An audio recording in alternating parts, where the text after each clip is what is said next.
2018 թվականին իշխանափոխության թեժ օրերին, երբ շատերը մկանծակ էին փնտրում, որ թաքնվեն, հաշված քաղաքական գործիչներ էին դեմ իշխանության փոփոխությանը եւ կարող էին համարձակվել Նիկոլ Փաշինյանի հասցեին թթու խոսք ասել։ Մարդիկ փակում էին նման խոսք ասողների բերանը, ասում էին թողեք աշխատեն, դա վերագրում էին նախկինների իշխանության գալու ցանկություններին։ Եվ ամենակարևորը 2018 թվականին կային մարդիկ, որոնք զգուշացնում էին, որ այդ իշխանափոխության արդյունքում վտանգված է Արցախը, որ Նիկոլ Փաշինյանը այն հանձնելու է Ադրբեջանին, իսկ իշխանության եկողները հերքում էին դա։ Պատկերացնում եք, փողեր են ծախսում, լրատվամիջոցներ են առնում, ֆեյքեր են վարձում, վարձու պրոֆիլներ են բացում, որ հայտարարեն, թե Փաշինյանի կառավարությունը, թե Փաշինյանը եկել է հողեր հանձնելու։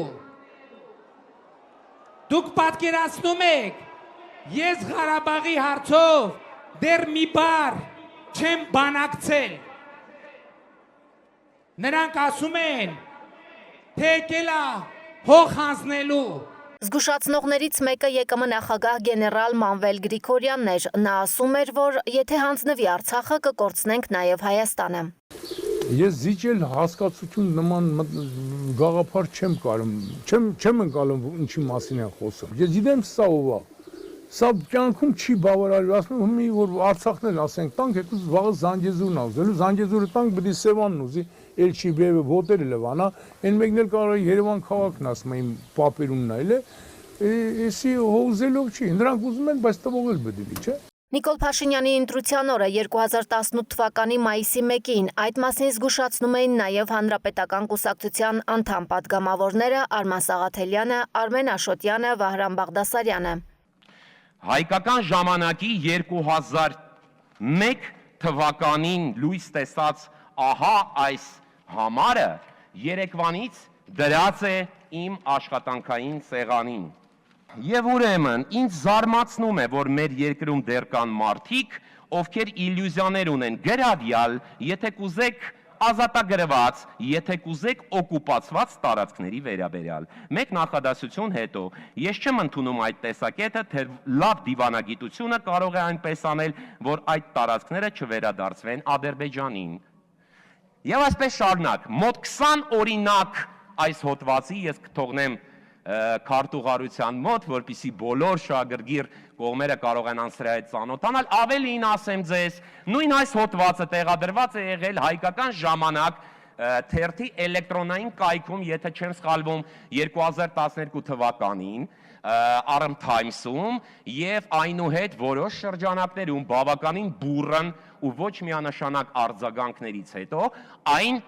հեռացվել է ձեզիս պատկանող կայքից, պարոն Փաշինյան։ Ես շատ ցավում եմ սրա համար, անշուշտ դուք կարող եք միշտ փոխել ձեր դիրքորոշումը, շտկել ձեր վերաբերմունքը այս կամ այն հարցի վերաբերյալ, ելնելով, ինչպես ասվում է, քաղաքական իրողություններից, բայց համոզված եմ, որ այս ամբիոնից եւ ակնհայտ սուտը քաղաքական գործչին հարիր պահվածք չէ։ Մնացեք բարիավ, շնորհակալ եմ։ Հաջորդ ելույթի համար Սեդրակ Սարոյան։ Իշխանության գալու հենց առաջին տարում Փաշինյանը հայտարարեց, որ Ղարաբաղյան կարգավորման բանակցությունները շարունակում է իր կետից, զրոյական կետից։ Ոչ, ես այդ կետից չեմ սկսել։ Մի րոպե, դա հաջորդ թյուրիմացությունն է։ Հաջորդ թյուրիմացությունն է, ես բանակցությունները սկսել եմ ոչ թե Սերժ Սարգսյանի կետից, այլ իմ սեփական կետից։ Այս շատ կարևոր նրբություն։ Նիկոլ Փաշինյանն այդ տարիներին հաճախ էր մեկնում Արցախ, Շուշիում կազմակերպեցին Արցախի նախագահի երթմնակալության արարողությունը եւ Նիկոլն ու նրա թիմակիցները շուրջ պար բռնեցին։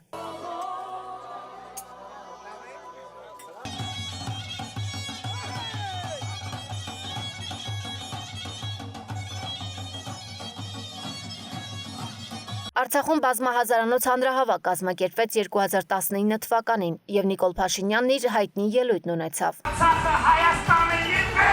Հետո եղավ պատերազմ, մեծ թվով զոհեր տվեցինք, կորուստներ ունեցանք, որից հետո Նիկոլ Փաշինյանի դիրքորոշումը կտրուկ փոփոխության ենթարկվեց։ 2021-22 թվականներին խոսում էր մեր պահանջների նշաձողն իջեցնելու մասին։ Այսօր միջազգային հանրությունը մեզ կրկին ասում է. մի փոքր իջեցրեք Լեռնային Ղարաբաղի կարգավիճակի հարցում ձեր նշաձողը։ Հակառակ դեպքում խնդրում ենք մեր վրա հույս չդնել։ Հետո սկսեց խոսել, որ Արցախը հանձնվել է դեռ 90-ականներին Ալմաթիի պայմանագրով։ Այնուհետև մեկնեց Պրահա եւ ճանաչեց Ադրբեջանի տարածքային ամբողջականությունը Արցախը ներառյալ։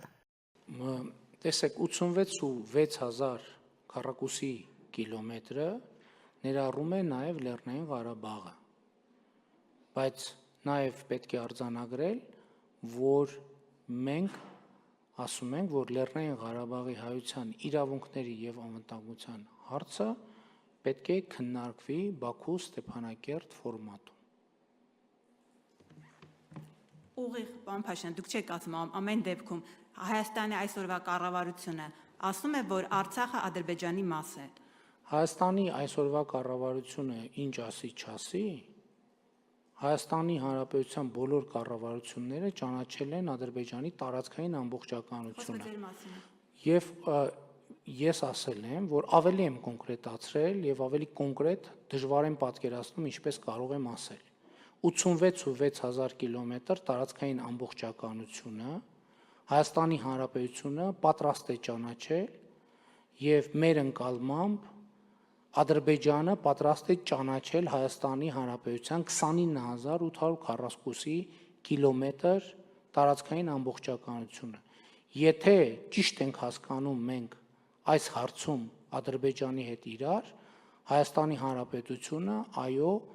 ճանաչում է Ադրբեջանի 86,600 տարածքային ամբողջականությունը։ Այն ըմբռնմամբ, որ Ադրբեջանը ճանաչում է Հայաստանի Հանրապետության 29842 կիլոմետր տարածքը։ Սա առաջինը։ Երկրորդը, Լեռնային Ղարաբաղի հայության իրավունքների եւ անվտանգության հարցը պետք է քննարկվի Ստեփանակերտ-Բաքու երկխոսության միջոցով այդ ֆորմատում եւ մենք, ինչպես իմ բացման խոսքում ասացի, կարևոր ենք համարում այդ բանակցությունների միջազգային երաշխիքների ստեղծումը, ինչ նկատի ունենք։ Նկատի ունենք, օրինակ, որ կարող է Լեռնային Ղարաբաղի հայավունքների եւ անվտանգության հարցը ուղղակի մոռացության մատնվել եւ Ադրբեջանը շարունակի ուժային լծակի գործադրմամբ Լեռնային Ղարաբաղի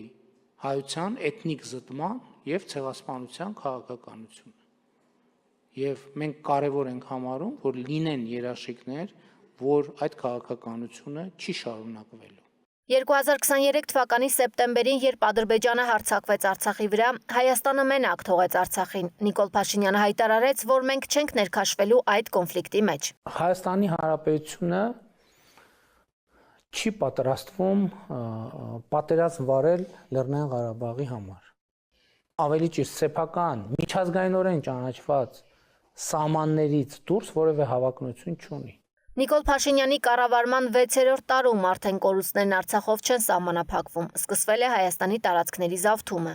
Ռազմական գործողություններով Հայաստանի սուվերեն տարածքից օկուպացված 200 քառակուսի մետրից բացի սահմանազատման անվան տակ տարածքներ են հանձնվում Տավուշից, պաշտոնական Բաքուն Հայաստանից արդեն ուզում է Զանգեզուրը, Երևանը, Սևանը։ Գեներալ Մանվելի կանխատեսումն իրականություն դարձավ, Արցախը հանձնելուց հետո Ալիևը չկշտացավ։